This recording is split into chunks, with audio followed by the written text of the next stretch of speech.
नमस्कार, केम छो।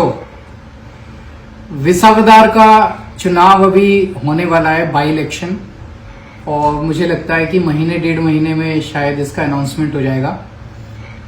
विसावदार से गोपाल इटालिया भाई को हम लोग जिम्मेदारी दे रहे हैं वहां से चुनाव लड़ने की, और मुझे पूरी उम्मीद है कि गोपाल इटालिया एक बहुत मजबूत कैंडिडेट होंगे और वहां से जीत के आएंगे।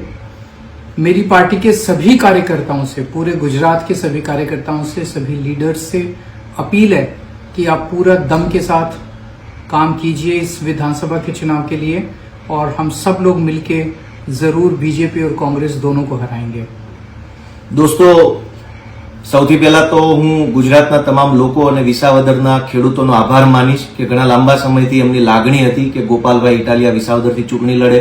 મેં અરવિંદ કેજરીવાલજીને વિનંતી કરી અને અરવિંદજીએ મને એક જવાબદારી સોંપી છે કે વિસાવદરના ખેડૂતો અને ગુજરાતના લોકો માટે અવાજ ઉઠાવવા માટે આ ચૂંટણીમાં હું ઉતરું।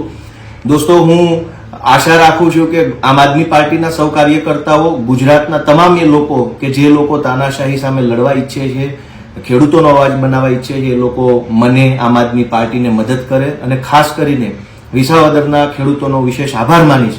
અને એક ખાસ મહત્વની વાત એ છે કે ગુજરાતમાં ભાજપે આજ દિવસ સુધીમાં કોઈ પણ ધારાસભ્યને કે કોઈ પણ આગેવાનને ડરાવીને, ધમકાવીને, લલચાવીને તોડી પાડ્યો છે।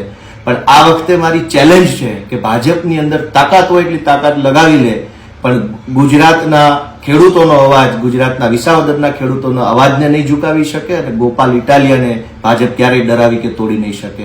જય કિસાન। મિત્રો, આવા જ વિડીયો અને શોર્ટ્સ જોવા માટે આજે જ અમારી ન્યૂઝ રૂમ યુટ્યુબ ચેનલને સબસ્ક્રાઇબ કરો।